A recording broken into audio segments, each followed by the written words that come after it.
जब द्रोणाचार्य जी ने देखा कि ये राजकुमार अस्त्र विद्या में प्रवीण हो चुके हैं, तब कृपाचार्य, सोमदत्त, वाल्मीकि, गंगानंदन, भीष्म, भगवान व्यासदेव जी, विदुर जी, धृतराष्ट्र जी, इन सबको बुलाया और कहा ये राजकुमार संपूर्ण अस्त्र शस्त्र विद्या से प्रवीण हो चुके हैं। हम सब राजकुमारों का योग्य जो शास्त्र विद्या में, शस्त्र विद्या में, राजनीति में प्रवीण हुए, एक रंगमंच बनाया जाए और इनका युद्ध कौशल दिखाना चाहते हैं। धृतराष्ट्र उस समय राजगद्दी पर विराजमान थे, क्योंकि पांडु महाराज पधार गए थे तो यही राजा के पद में थे। आदेश हुआ, वहां की बहुत ही समतल भूमि का पूजन करके वहां आसन बनाए गए सम्राट के लिए, उनके मंत्रियों के लिए, हस्तिनापुर के पूज्य जनों के लिए, नर नारियों के लिए बहुत बड़ा रंगमंच, और सुंदर सुंदर पालकियों में राजरानियां वहां पधारी, पूरे नगर के लोग पधारे, जन समुदाय एकत्र हो गया, विविध प्रकार के बाजे बजाए गए। उस समय श्वेत वस्त्र, श्वेत यज्ञोपवीत धारण किए हुए आचार्य द्रोण अपने पुत्र अश्वत्थामा के साथ रंगभूमि पर पधारे। बलवानों में श्रेष्ठ द्रोणाचार्य जी की सबने पूजा की। उच्च स्थान पर आचार्य बैठे, समीप में कृपाचार्य बैठे, फिर गंगानंदन भीष्म जी, फिर विदुर जी, धृतराष्ट्र जी, ऐसे बड़े बड़े सब महापुरुष बैठे। जितने भी राजकुमार हैं सब अपने अपने दस्ताने पहनकर कमर कस के युद्ध कौशल दिखाने के लिए आए। राजकुमारों में श्रेष्ठ महाराज युधिष्ठिर सबसे पहले आकर अपने आचार्य को और फिर पूज्य जनों को प्रणाम किया। यदि सभा में गुरुदेव विराजमान हो और गुरु के गुरु, गुरु के गुरु ऐसे पूज्य जन विराजमान हो, तो शिष्य का पहला कर्तव्य है कि अपने गुरुदेव को साष्टांग प्रणाम करने के बाद ही किसी को प्रणाम करें। गुरु से बढ़कर उसकी दृष्टि में कोई महिमा नहीं होनी चाहिए। सबसे पहले अपने गुरुदेव को, वो खुद आदेश करेंगे, अरे नहीं ऐसा नहीं, उनको प्रणाम करो, पर शिष्य का पहला प्रणाम अपने गुरुदेव के लिए। तो सबसे पहले धर्मराज युधिष्ठिर जी ने द्रोणाचार्य को प्रणाम किया, फिर गुरुजनों को। राजकुमार जो दुर्योधन आदि हैं, ये सब अपने अपने अस्त्र शस्त्र लेकर रंगमंच पर आए। सबने धनुष झुका करके आचार्य चरणों में प्रणाम किया। एक एक करके अपनी धनुर्विद्या, गदा विद्या, तलवार, अश्व पर चढ़ना, हाथी पर चढ़ना, भूमि पर पैतरे बदलते हुए युद्ध करना और मल्ल युद्ध करना, कुश्ती आदि, ये सब दिखा रहे थे। दुर्योधन और भीमसेन हाथ में गदा लेकर के रंगभूमि पर जब उतरे तो ऐसा लग रहा था दो पहाड़। 10,000 हाथियों का बल दुर्योधन के अंदर और जन्मते ही 10,000 हाथियों का बल भीम के अंदर। पर जब इनको विष पवाया गया था तो 10,000 हाथियों का बल नागलोक, तो ये बहुत बल में बढ़े चढ़े थे भीम। दोनों महाबली योद्धा मंडलाकार होकर गदा युद्ध कर रहे हैं। कुंती जी और गांधारी जी धृतराष्ट्र को बताती जा रही, दुर्योधन ने ऐसा, भीम ने ऐसा।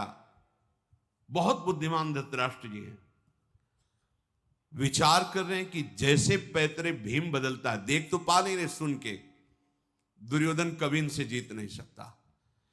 वहीं हृदय में आग पैदा हो गई कि मेरे प्रिय पुत्र का विनाश करने में समर्थ होगा ये भीम। बहुत बुद्धिमान थे। इन दोनों में ऐसा जोश आया कि युद्ध रूप प्रारंभ हो गया।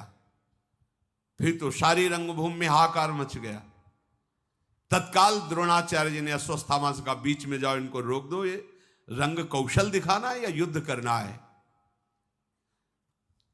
अश्वत्थामा ने कहा, गुरुदेव का आदेश है, रुक जाइए। तो जहां जिसकी गदा वहीं रुक गए। आदेश में एक भी हरकत उसके आगे नहीं। आदेश तो जहां जैसे। जो मुझे पुत्र से भी अधिक प्रिय है, हे दर्शक गणों, अब आप उसकी शस्त्रों में कितनी निपुणता की स्थिति आई है आप देख लीजिए। स्वयं द्रोणाचार्य जी ने अर्जुन को ऐसा संबोधन करके मंच पे उतारा। आचार्य स्वस्थ वाचन करके जे ही अर्जुन को उतारा, अर्जुन ने तो जैसे कोई बिजली चमके ऐसे अपने धनुष पर प्रत्यंचा चढ़ाई और ऐसा हर्षोल्लास के साथ विद्याओं का प्रदर्शन शुरू किया जो अभी तक किसी ने नहीं किया था। विदुर जी, शांतनंदन, भीष्म जी, ये सब बड़े बड़े महापुरुष देख रहे हैं। पांडुनंदन अर्जुन, जैसे अरण्य मंथन से अग्नि प्रकट होती है ऐसे तेजस्वी महापुरुष। पहले आचार्य के चरणों में बाण संचालन करके प्रणाम किया। यह वीर का प्रणाम होता है। गुरु के चरणों के समीप बाण जाकर के लगे। तत्काल आग्नेय अस्त्र से रंगमंच पर आग पैदा कर दी। तत्काल वरुणास्त्र से जल बरसा करके उसको शांत कर दी। वायुवास्त्र से जोर भरी आंधी चला दी और पर्जन्यास्त्र से बादल पैदा करके वर्षा शुरू कर दी। क्षण भर में अर्जुन आकाश में दिखाई देते, क्षण भर में बहुत छोटे दिखाई देते। एक क्षण में रथ में खड़े हैं तो दूसरे क्षण में रथ के नीचे खड़े और अस्त्र कौशल बाणों की वर्षा शुरू कर दी। जैसे बाण पानी की बूंदें ऐसे बरस रहे हैं। बड़ी फुर्ती से बड़े सूक्ष्म लक्ष्य को बड़े शीघ्र बिना हिले डुले बेध देना। रंगभूमि में एक लोहे का बना हुआ स्वर्ण रखा गया जो बहुत तीव्रता से घूम रहा था यंत्र पर। अर्जुन ने एक साथ 5 बाण उसके मुख में भर दिए और वो ऐसे घूम रहा है। 5 बाण अलग अलग कितनी सेकंड में सामने आया, 5 बाण से भर दिया। सब ने आश्चर्यचकित होकर के वाह वाह की। एक गाय का सींग ऐसे लटकाया गया था जो ऐसे बराबर हिल रहा था। अर्जुन उसके छेद में 21 बाण एक ही हिलने पर ऐसे 21 बाण से बेच दिया। बहुत सा अस्त्र कौशल अर्जुन ने दिखलाया। आश्चर्य की बात है, जब अर्जुन ये दिखा ही रहे थे और सब वाह वाही कर रहे थे तो दरवाजे पर आवाज आई ताल ठोकने की, भुजाओं की। वो ऐसा लग रहा था जैसे कोई पहाड़ टूट गया हो। सबकी दृष्टि अर्जुन से हटकर दरवाजे की तरफ गई तो देखा दिव्य कवच धारण की हुई, कुंडल धारण की हुई, कर्ण प्रवेश कर रहा है। ये जो पीछे कवच कुंडल अपहरण की बात बताई थी कि सूर्य भगवान ने स्वप्न में कहा, वो युद्ध क्षेत्र की थी। वहां उनकी प्रशंसा के लिए कहा था कि स्वयं सूर्य भगवान ने आदेश किया था पर उन्होंने चीज की। ये युद्ध क्षेत्र में जब महाभारत युद्ध उस समय की बात, दिव्य कवच जो शरीर के साथ उत्पन्न हुआ था, जे ही कुंती जी ने देखा कि ये तो मेरा पुत्र है, इसी को तो गंगा में प्रवाहित किया था और इसे अतिरथ ने पाला है, अधिरथ ने। बड़ा आनंद हुआ पर क्षोभ भी हुआ कि ऐसे वीर पुत्र को मैं घोषणा नहीं कर सकती कि मेरा पुत्र है। कुंती ने अश्रुओं से अपने कपोलों को भी होते चुपचाप कि कोई देख ना पावे। बड़ा आनंद हुआ, सबसे पहला पुत्र है सूर्य भगवान के द्वारा। प्रचंड किरण जैसे भगवान सूर्य पधारते ऐसा तेजस्वी कर्ण आया और द्रोणाचार्य कृपाचार्य जी को ऐसे प्रणाम किया मानो उपहास कर रहा हो।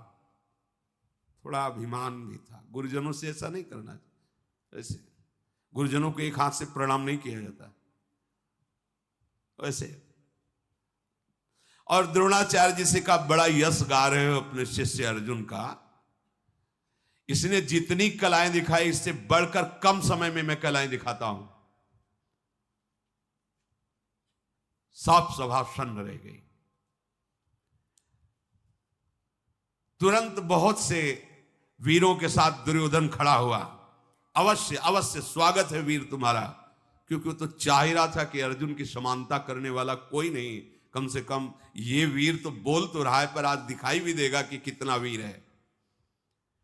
महाबली द्रोणाचार्य जी ने कर्ण को आदेश दे दिया, तू अच्छा दिखा कला कौशल, बातचीत से ही नहीं होता। आश्चर्य की बात, कर्ण ने जितने अर्जुन ने कलाएं दिखाई थी दिव्यास्त्रों की सब दिखा दी।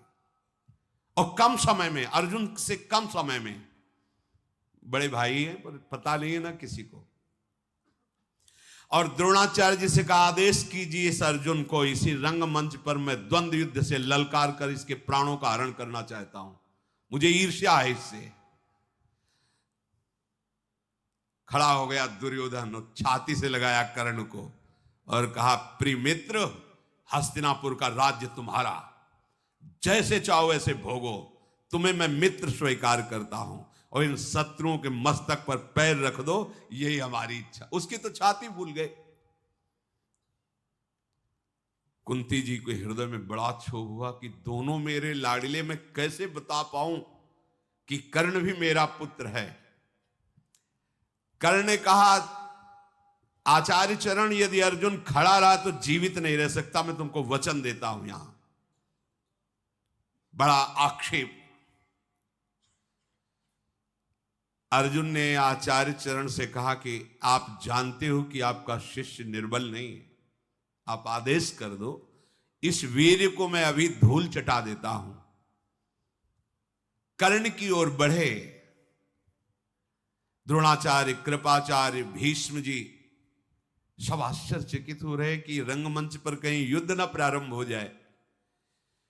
कुंती देवी को तो मूर्छा आ गई जब दोनों युद्ध के लिए चले, मूर्छा आ गई। दासियों ने चंदन मिश्रित जल से उन्हें होश मिलाया, पर वो कोई जान नहीं पाया कि मूर्छा क्यों आई इनको। दोनों वीर आमने सामने खड़े हैं। कृपाचार्य जी खड़े हुए और कहा सावधान कर्ण, ये कुंती नंदन महाराज पांडु के पुत्र देवराज इंद्र से प्रकट हुए हैं। मैं परिचय देता हूं, ये हस्तिनापुर चक्रवर्ती सम्राट के पुत्र। तू अपना परिचय दे, किस चक्रवर्ती सम्राट का राजा है, किसका पुत्र है, कौन राजा है, कहां से आया है, तेरे मां और पिता का क्या परिचय है, क्या तू पांडुनंदन अर्जुन के सामने खड़ा होने का अधिकार रखता है। कृपाचार्य जी ने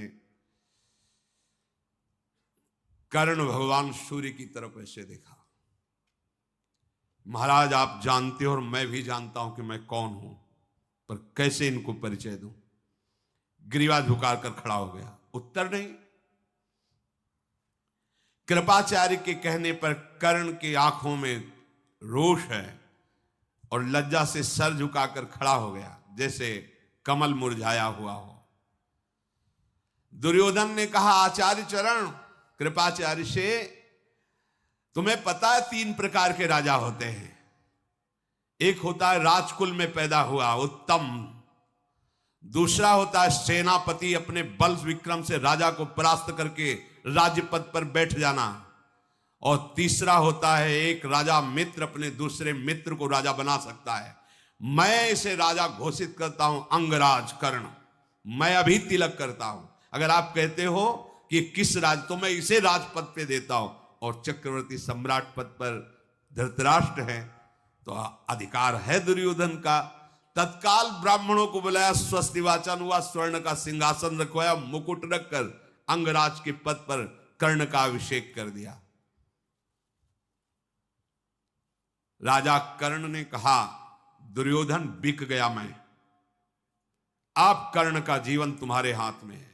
अब मैं कभी विचार नहीं करूंगा कि तुम्हारा आदेश धर्मयुक्त है या अधर्मयुक्त। आज से बिक गया। तुमने हमारी ग्रीवा जो झुक रही थी उसे उठा दिया। अब जो आदेश करोगे, कर्ण तुम्हारे लिए प्राण न्यौछावर करने के लिए तैयार हो जाएगा। तदनंतर ये वार्ता हो ही रही थी कि अधिरथ जो बूढ़ा हो चुका था, लाठी का सहारा लेकर रंगमंच पर आया। कर्ण ने जो ही देखा कि पिता है, क्योंकि उसी ने पालन किया था, उतरे और जाकर चरणों में मस्तक रखा।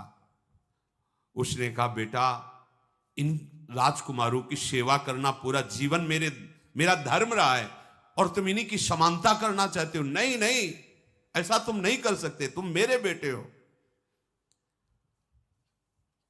भीम ने कहा समझे कर्ण, ये हमारे दुर्योधन, हमारा ही राज्य है ये, उनके मुकुट धरने पर तू राजा नहीं हो जाएगा। सुना अपने बाप की बात, जीवन भर ये सेवकाई करके जूठन खाता रहा है, उसी का तू पुत्र है, वैसे ही रहना सीख, डींग हाँकना बंद कर। ओ सूत पुत्र, तेरे हाथ में गदास्त्र नहीं शोभित होने चाहिए, घोड़ों की चाबुक होनी चाहिए। शांत होकर के कर्ण चुपचाप सुनते रहे। कुंती को बहुत अंदर से कि मैं बता दूं, ऐसा आक्षेप मत करो, ये तुम्हारा बड़ा भाई, पर कैसे बोले। भगवान का ऐसा विचित्र विधान होता है कि सत्य को जानते हुए भी नहीं बोल पा रही थी। भीमसेन के कहने पर बहुत हृदय में क्षुब्ध हुआ, हाथ पकड़ा अधिरथ ने, चल इस रंगमंच से। कर्ण को रंगमंच से बाहर ले गए। भगवान सूर्यास्ताचल को जा रहे थे, इसलिए रंगमंच विश्राम किया गया। कर्ण को अपने महल में ले जाकर के दुर्योधन ने कहा, आज से हस्तिनापुर में कहीं कोई रोक टोक नहीं, और अंग देश तुम्हारा, तुम उसके राजा हो। ये सब देखकर युधिष्ठिर ने निश्चय किया कि अगर कोई परास्त कर सकता है तो कर्ण परास्त कर सकता है पांडवों को। उसकी वीरता देखकर, क्योंकि ये युधिष्ठिर से भी बड़े हैं कर्ण। घबरा गए युधिष्ठिर, कर्ण के सामने हम पांचों पांडवों में किसी के सामर्थ्य नहीं कि विजय प्राप्त कर सके, ऐसा युधिष्ठिर जी के मन में निश्चय हुआ। द्रोणाचार्य जी ने सुबह हुई, सब शिष्यों को बुलाया, कहा देखो अब हमारी गुरुदक्षिणा लेने का फल है, समय है। पहले प्रथा थी, गुरु मंत्र लेने के बाद, गुरु आज्ञा पर चलने के बाद, जब गुरु आश्रम से वो गृहस्थाश्रम या संन्यास आश्रम, तो उस समय हाथ जोड़कर प्रार्थना की जाती थी, आपकी कोई भी आज्ञा हो जो हम पूर्ण कर सकें, आप बोलिए। वो गुरुदक्षिणा के रूप में मानी जाती थी। सब राजकुमारों को बुलाया और कहा कि मेरी गुरुदक्षिणा है, पांचाल राज नरेश द्रुपद को बंदी बना के हमारे चरणों में डाल दो। द्रोणाचार्य जी ने ऐसा आदेश किया। 100 कौरव हैं, 5 पांडव हैं। दुर्योधन, कर्ण, दुशासन, युयुत्स, विकर्ण, जलसंध, ये जो 10-10 हजार हाथियों का बल रखने वाले पराक्रमी कौरव, मैं पहले युद्ध करूंगा, मैं पहले युद्ध करूंगा। राजधानी के निकट पहुंचकर द्रोणाचार्य जी रुके और कहा देखो, एक एक पक्ष जाएगा, पहले कौरव जाएंगे, गुरुदक्षिणा में द्रुपद को बंदी बना के हमारे चरणों में लाएंगे। यदि ऐसा ना हो सका तो फिर पांडव जाएंगे। रथों पर बैठकर, घोड़ों पर बैठ करके द्रुपद नगरी में प्रवेश करके विनाश करने लगे। महाराज द्रुपद को सूचना पहुंची कि कुरुवंशी राजकुमार आक्रमण कर दिए हैं।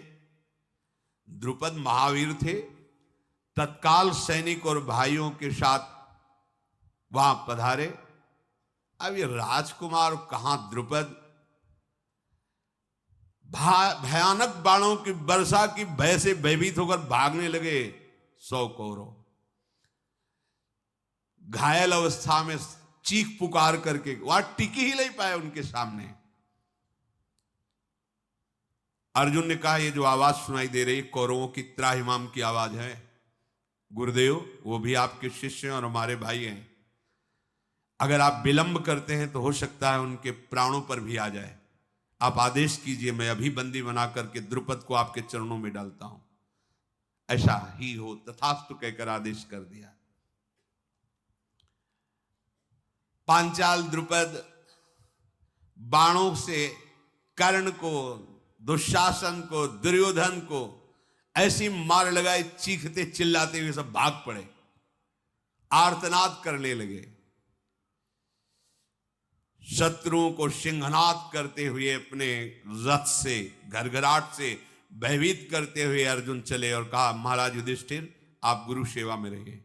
भीमसेन से कहा, आगे तुम गदा लेकर चलो। नकुल सहदेव से कहा, तुम हमारे दोनों रथ के पहियों के बराबर घोड़े से चलो, अकेले मैं जीतूंगा, किसी सैनिक की या किसी अन्य की आवश्यकता नहीं। महाराज द्रुपद की सेना को जैसे कोई मतवाला हाथी वन उजाड़ते हुए चलता है, भीम अपनी गदा से रास्ता साफ करते, कोई सामने टिकता नहीं। ग्वाला वन में डंडे से जैसे पशुओं को हाँकता है, भीमसेन ने सारी सेना अकेले खदेड़ दी द्रुपद की। द्रोणाचार्य का प्री कार्य करने के लिए अर्जुन ऐसे बाणों की वर्षा कर रहे थे कि द्रुपद पक्ष को यह दिखाई ही नहीं दे रहा था कि चला कौन रहा है बाण। अंधेरा छा गया बाणों से। अर्जुन ने बड़ी फुर्ती से बाण संधान करके महाराज पांचाल नरेश द्रुपद के सारथी को मार डाला, ध्वजा काट दी, उनके धनुष की प्रतिंचा काट दी और कूद पड़े तलवार लेकर। और जैसे एक सिंह दूसरे सिंह को दबोच लेता है, ऐसे द्रुपद को पकड़ करके गर्दन नीची करके और अपने रथ पे डाल लिया और भीमसेन से कहा बस वापस चलो। अर्जुन को आते देख करके द्रोणाचार्य जी खड़े हो गए। द्रोणाचार्य के सामने जाके पटक दिया द्रुपद को चरणों में। द्रोणाचार्य जी खड़े थे, कहा हां भाई द्रुपद, वचन याद करो, राजा का मित्र राजा होता है, भिखारी नहीं होता। आज मैं राजा हूं और तू भिखारी, बोल मित्रता स्वीकार करता है कि नहीं? अब जब राजा ही चरणों में पड़ा हुआ है तो फिर द्रुपद के हृदय में भयंकर आग, अब राष्ट्र को रौंद दिया अकेले भीम ने। द्रोणाचार्य जी हंसे, बोले हम दयालु ब्राह्मण हैं, मारेंगे नहीं तुम्हें, क्षमा करते हैं, पर अब पूछते हमसे दोस्ती करोगे? जैसे सभा में गए थे तो कहा था ए भिखारी तेरी मेरी क्या मित्रता, अब बोलो मेरे से मित्रता करोगे? तुम कुछ नहीं हो इस समय में, तुम्हारे प्राण भी हमारे अधीन है। हाथ जोड़ करके द्रुपद ने कहा मुझे पता नहीं था कि ब्रह्म बल सबसे श्रेष्ठ होता है। अब मैं आपके चरणों में पड़ा हूं, चाहे जीवन दान दो या आप मार दो, पर आप जैसे पराक्रमी महात्मा के पराक्रम को मैं ऐसा नहीं जानता था। द्रुपद ने कहा। उनका द्रुपद तुम आज भी मित्र हो, सम्मान के साथ जाओ, पर आधा राज्य हमारा और आधा तुम्हारा। पांचाल नरेश का आधा राज्य द्रुपद को दिया और आधा द्रोणाचार्य जी ने लिया। द्रुपद को छोड़ तो दिया, पर द्रुपद ने कहा क्षत्रिय बल से तो तुम्हारा नाश नहीं कर पाए हम और न कर पाएंगे, अब मैं ऐसे ब्राह्मण को ढूंढूंगा जो तुम्हारा नाश कर दे, क्योंकि मैं सहन नहीं। ये ईर्ष्या द्वेष जय पराजय ये बिना भगवान के भजन के शांत नहीं होती। अब जब ये बात नगर को पता चली कि द्रुपद को बंदी बनाकर द्रोणाचार्य के चरणों में डाल दिया गया, तो पूरी प्रजा महाराज युधिष्ठिर पर टूट पड़ी। हमारे जैसे पांडु राजा थे वैसे ही महाराज युधिष्ठिर हैं। अब धृतराष्ट्र नहीं, महाराज युधिष्ठिर राजा होने चाहिए। गली गलियों में लाखों लोग एकत्रित होकर धृतराष्ट्र के पास सूचना पहुंची कि महाराज आपका सिंहासन खतरे में है। महाराज युधिष्ठिर के लिए पूरी प्रजा तैयार है। भीष्म जी, विदुर जी ये सब एकत्रित हुए। प्रजा जब चाह रही तो फिर क्या होगा? वह ऐसा नहीं होना चाहिए। धृतराष्ट्र जी को राजगद्दी से नहीं। धृतराष्ट्र जी ने घोषणा कर दी युवराज पद पर महाराज युधिष्ठिर को विराजमान कर। युवराज पद पर विराजमान करने से कम राज सिंहासन तो बच जाएगा। विदुर जी की सलाह से, भीष्म जी की सलाह से प्रजा को आनंद हुआ। हाँ ठीक है, युवराज के बाद राजा तो यही होंगे ना। बड़ी शास्त्रीय पद्धति से महाराज युधिष्ठिर को युवराज पद पर विराजमान किया गया। इसी बीच में भीमसेन ने भगवान बलराम जी से गदा युद्ध सीखा और दुर्योधन ने भी। कपटी आदमी चाहे रिश्तेदार हो चाहे नातेदार हो, कभी उसको अपने समीप ज्यादा नहीं रखना चाहिए, नहीं विनाशी होता है। जब से पांडव पधारे थे तब से शकुनी आके यहीं रहने लगा था। गांधारी जी का भाई है और बहुत ही कपट माया जाल में प्रवीण है। इसने कहा भांजे यदि युधिष्ठिर युवराज तो निश्चित राजा, क्योंकि महाराज पांडु राजा थे, पांडु के पधारने पर धृतराष्ट्र हुए हो, आंख है नहीं, युवराज ये तो राजा वो, फिर उन्हीं का पुत्र राजा, मतलब सदैव तुम दास ही रहोगे, कभी राजा पद नहीं।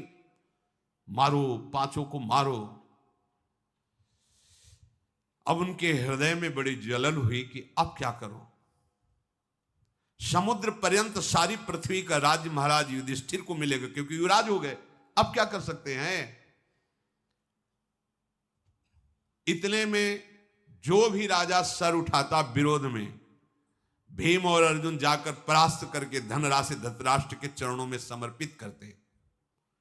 ये सब सुनकर देखकर धृतराष्ट्र का हृदय जलने लगा। निश्चित निश्चित मुझे भी सिंहासन से उतारा जाएगा और युधिष्ठिर ही चक्रवर्ती सम्राट बनेगा। एक कणिक नाम का बहुत ही कूटनीतिज्ञ सलाहकार था धृतराष्ट्र का। उन्होंने बुलाया एकांत में, कहा कुणिक, मैं विचार नहीं कर पा रहा हूं कि क्या करूं। परिस्थिति यह है कि मेरे भाई के ही पुत्र मेरे लिए कांटा बन रहे हैं। तो उसने कहा, महाराज, राजा आप हो, खजाना आपके हाथ में, मंत्री आपके हाथ में है, शत्रु कोई भी हो उसे मरवा डालना ही उचित होता है, ऐसी कूटनीति कहती है। तुम दंड देने में समर्थ हो, यदि दंड का आश्रय नहीं लोगे तो तुम्हारा राज्य छिन जाएगा। शत्रु कोई भी हो, रिश्तेदार, नातेदार, पुत्र या संबंधी कोई भी हो, अगर वो शत्रु है तो या तो उससे मुंह मांगी वस्तु दे करके अपने पक्ष में फंसा के मार डालना चाहिए, और या तो युद्ध में ललकार के मार डालना चाहिए। तो तुम पांडवों को युद्ध में ललकार नहीं सकते, क्योंकि तुम्हारे भतीजे हैं, तो इनको प्रसन्न करके दांव में फंसा के मार दो। यही राजनीति कहती है। कुणिक का ये उपदेश सुन करके, यद्यपि नीति में निपुण धृतराष्ट्र पर बुद्धि काम नहीं कर रही, वो तो अपने स्थान को चला गया नीति बता करके। सुबल पुत्र शकुनी, दुर्योधन, दुशासन, कर्ण, ये सब धृतराष्ट्र के समीप गए और कहा, महाराज आप सुन रहे हैं, देख रहे हैं, आपके हम 100 पुत्रों का पूरा राज्य से निष्कासन ही कर देंगे पांडव। भीमसेन सबसे बलवान है, अर्जुन अस्त्र विद्या में प्रवीण है, और मैं सदैव जलता रहता हूं यह देख करके। और आपने राज्याभिषेक भी राजपद पर युधिष्ठिर का कर दिया, तो अब आपको पता नहीं है कि यही राजा बनेगा, क्या यह उचित है। और उधर वो सलाह दे के गया ही था कि मरवा डालना चाहिए, जो कणिक मन वो कूटनीति का विशेषज्ञ था। कर्ण और शकुनी, महाराज धृतराष्ट्र, अब आप कुछ विचार कीजिए। ये पांडव भारी संकट हैं, इनका विनाश होना ही चाहिए। ये भीष्म सत्य प्रतिज्ञ हैं, कभी पांडवों का पक्ष छोड़ेंगे नहीं। द्रोणाचार्य जी अर्जुन को बहुत प्यार करते हैं, सदैव उनके पक्ष में रहेंगे। युवराज पद दे ही दिया है, अब हमारे लिए क्या रह गया है। विचार कीजिए महाराज। अब ऐसी दिशा में हम क्या करें। आप हमारे पिता हो और राजा भी हो, क्या हमको ऐसे ही दास बना के इनका रखोगे। पांडु महाराज इतने सद्गुण संपन्न हुए, इसलिए बड़े आप थे पर राजा आप नहीं बने, आंखों के कारण, आंखें अंधी थी। अब आप राजा बने, मेरा अवसर था तो युवराज बना दिया युधिष्ठिर को। महाराज आप कुछ तो कीजिए। अपने पुत्रों की बात सुनकर और उस कूटनीतिज्ञ की सलाह से बड़ा विचार किया कि क्या किया जा सकता है। आप लोग ही बताओ क्या कर सकते हैं। धृतराष्ट्र जी ने ऐसा पूछा तो उनका, महाराज हमने विचार किया है, एक बार हस्तिनापुर से हटाओ, वारणावत है, ये बात फैलाई जाए कि वारणावत बहुत सुंदर है, हम वहां बहुत बड़ा मेला लगा रहे हैं, पांडवों को कुंती के साथ जाकर वहां कुछ दिन रहना चाहिए, दर्शनी नगर है, दर्शन करना चाहिए, मेले में जाना चाहिए, एक बार आप हस्तिनापुर से हटाओ। ठीक है। दुर्योधन ने बहुत से राजमंत्रियों को पैसे देकर पूरे नगर में वारणावत बहुत अच्छा है, वहां ऐसा, वहां जाना चाहिए युधिष्ठिर को, जिसे प्रजा विरोध न करे। प्रजा में हो गया, अच्छा हम लोग भी जाएंगे देखने के लिए। धृतराष्ट्र ने बुलाया पांडवों को और कहा, बेटा जीवन भर पांडव ने हमारे साथ सद्व्यवहार किया है और तुम भी वैसे ही हमसे प्रेम करते हो। मेरा हृदय कह रहा, मैंने सुना है वारणावत बहुत सुंदर है, क्या तुम देखना चाहोगे? अपनी मां के साथ वारणावत चले जाओ, कुछ दिन वहां देखो, ये तो राज्य आपका है ही है, फिर आ जाना। युधिष्ठिर जी को अच्छा नहीं लगा कि मतलब ये सम्राट पद पे बैठ के ऐसी क्या बात कर रहे हैं, अभी तो युवराज पद दिया है, ये बात क्या कर रहे हैं, मतलब ऐसा क्या, इतना प्रेम से मुझे क्यों भेजना चाहते हैं?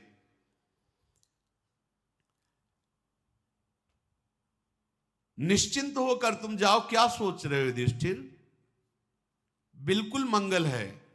अरे जिसके साथ भीष्म हैं, द्रोण हैं, उसे कहीं परेशानी हो सकती है, और हमने पहले से व्यवस्था कर दी है।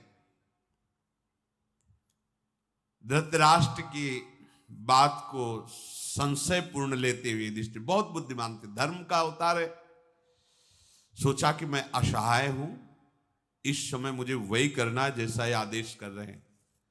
उन्होंने कहा, पिताश्री आप जैसा आदेश करें। बड़े पिता, और विदुर जी को छोटे पिता कहते थे, वो पांडु के पुत्र थे।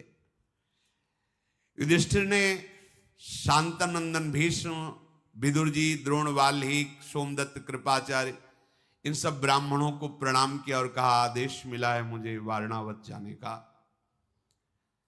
धृतराष्ट्र जी के आदेश को कोई काट नहीं सकता, पर सब चिंतित हो गए, अचानक ये आदेश कैसा? पांडुनंदन युधिष्ठिर, भगवान तुम्हारी सदैव रक्षा करें, ऐसा बुजुर्गों ने सबने आशीर्वाद दिया। वारणावत जाने की आज्ञा दे दी। दुर्योधन बड़ा प्रसन्न हुआ। उसका एक प्रधान निजी मंत्री था जिसका नाम पुरोचन था। पुरोचन को बुलाया और कहा, पुरोचन, ये धन धान संपन्न संपूर्ण पृथ्वी जैसी हमारी वैसी तुम्हारी, तुम्हें एक कार्य करना है, तुरंत तुम वारणावत पहुंचो और एक महल का निर्माण करो। अब वहां चक्रवर्ती सम्राट धन की तो कोई कमी नहीं है, ऐसा भवन निर्माण करो जिसमें चारों ओर बहुत सुंदर कमरे, बहुत सुंदर शैया भवन, ऊपर से रत्न लगे हों और अंदर में घी, तेल, चर्बी, लाह, ये सब मिलाकर मोटी मोटी दीवारें बनी हो, ऊपर से रत्न और नीचे अंदर सब ये पेट्रोलियम, जिसमें आग लगते ही पूरा का पूरा महल भस्म हो जाए। और ये लोग जब पहुंचे तो गांव के महल में रखना, जब तैयार हो जाए पूरा तब कहना कि आपके लिए एक निजी महल तैयार किया है, आप कुछ समय तक उसमें वास करें और अवसर मिलते ही आग लगाकर पांचों पांडव और कुंती को वहां भस्म कर देना। चारों तरफ पूरे महल में सन, तेल, घी, लाह, चर्बी, लकड़ी ऐसे लगाना कि कोई जान न पाए, ऊपर से रत्नों का लेप। बड़ी सावधानी से, गुप्तचरों के द्वारा भी पता नहीं चलना चाहिए कि मेरे द्वारा ऐसे भवन का निर्माण किया जा रहा है। पांडवों को ऐसे विश्वास दिलाना जैसे तुम उनको बहुत प्यार कर रहे हो।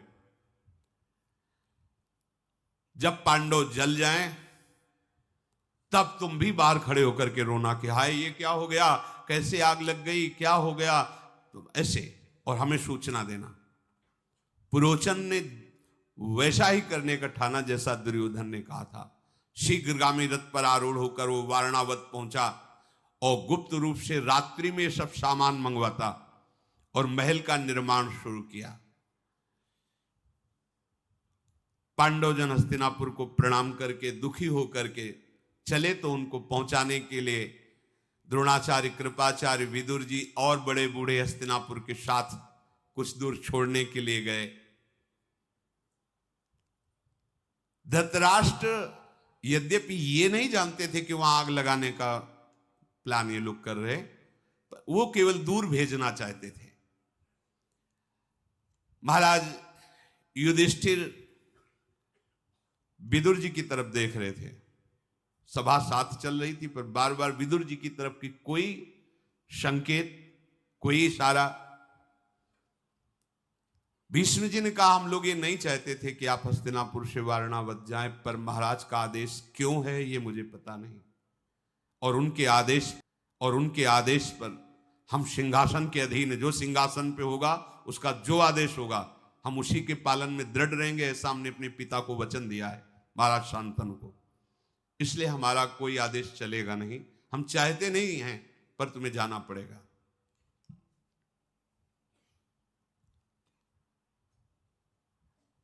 धृतराष्ट्र के इस आज्ञा पर कोई विरोध नहीं दे सका। विदुर जी ने सोचा कि एकांत मिले तो कुछ बात करूं, पर एकांत का सब साथ है, तो भाषा बदल दी। वो भाषा केवल युधिष्ठिर को पता है क्योंकि वो धर्मराज के अंश से है, म्लेच्छ भाषा। उन्होंने, विदुर जी ने म्लेच्छ भाषा में बोला, जिसका अर्थ है, युधिष्ठिर तुम्हें पूरा रहस्य का ज्ञान होना चाहिए। ये हिंदी में, पर वो म्लेच्छ भाषा किसी को समझ में वहां नहीं आई। जो अनभिज्ञ पुरुष होता है, रहस्य को नहीं जानता, वो नष्ट हो जाता है। जो शत्रु की नीति शास्त्र का अनुसरण करने वाली बुद्धि को समझ नहीं लेता है, वो उसे समझ लेने पर कोई ऐसा उपाय कर सकता है, पर जो समझ नहीं लेता वो भस्म हो जाता है, नष्ट हो जाता है। एक ऐसा तीखा शस्त्र है युधिष्ठिर, जो लोहे का नहीं बना है पर पूरे शरीर को भस्म कर देगा। जो उसे जानता है वो उस आघात से बचने का उपाय कर लेता है। अर्थात संकेत में बताया कि तुम्हारे शत्रुओं ने तुम्हारे लिए एक भवन का निर्माण किया है, जो चर्बी, तेल, घृत, लाख आदि से बना हुआ है, क्योंकि विदुर जी के भी गुप्तचर लगे रहते थे पांडवों की रक्षा के लिए। फिर कहा, युधिष्ठिर घास फूस सूखे वृक्ष वाले जंगलों में वहां जलाने के लिए आग की व्यवस्था की जाती है, पर वहां के जो चतुर चूहे होते हैं वो बिल का निर्माण करके अंदर से अपने आप को उस आग से बचा लेते हैं। समझदार व्यक्ति को इसमें समझ लेना चाहिए। अर्थात उस महल में पूरा आग ही आग प्रज्वलित करने वाले पदार्थ लगे हैं। यदि वहां एक सुरंग तैयार कर ली जाए और तुम वहां से निकल जाओ तो बच सकते हो। युधिष्ठिर, जिसके आंखें नहीं होती वो मार्ग नहीं देख पाता, अंधे को दिशाओं का ज्ञान नहीं होता, जो धैर्य खो देता है वो शत्रु पर विजय प्राप्त नहीं कर पाता। मेरी बात को तुम समझ रहे हो ना? अर्थात तुम्हें पहले से ही सुरंग जहां से खुदी, जहां से निकलना, वहां से दिशाओं का ज्ञान होना चाहिए। तुम किस दिशा को, किस जंगल को जा रहे हो, ये ज्ञान होना चाहिए, और तुम्हें घबराना नहीं चाहिए। यदि धैर्य खो दोगे तो तुम शत्रु पर विजय नहीं प्राप्त कर पाओगे। और युधिष्ठिर, मनुष्य घूम फिरकर रास्ते का पता लगा लेता है, नक्षत्रों से दिशाओं का पता लगता है, पांचों इंद्रियों को एक साथ रखता है, तो शत्रु कभी पीड़ा नहीं पहुंचा पाते। अर्थात तुम पहले ही दिशा का चयन कर लो, और कितना समय है, कौन सी दिशा है, ये नक्षत्रों से पता चलता है। और तुम पांचों भाई एक मत रहना, तो ये कौरव तुम्हारा कुछ नहीं बिगाड़ पाएंगे। म्लेच्छ भाषा में ऐसा उपदेश किया। युधिष्ठिर जी ने म्लेच्छ भाषा में उत्तर दिया, आपकी बात अक्षरशः समझ रहा हूं। विदुर जी ने दाहिने करके उनको आशीर्वाद दिया, जाओ। भीष्म जी भी और नगरवासी भी लौट आए। कुंती जी साथ में थी, उनका बेटा, मैं समझ नहीं पाई विदुर जी क्या बोले, तुमने कहा अच्छा मैं समझ गया, तो ये भाषा क्या थी? तो उनका ये गुप्त भाषा है। विदुर जी ने मुझे संकेत किया है कि तुम जिस महल में रखे जाओगे वो प्रज्वलित अग्नि को बढ़ाने वाले पदार्थों से बना, और तुम्हें मारने का प्लान है। यदि तुम पांचों भाई एक मत रहोगे और धैर्यवान रहोगे और सुरंग की व्यवस्था कर लोगे तो तुम वहां से बच जाओगे।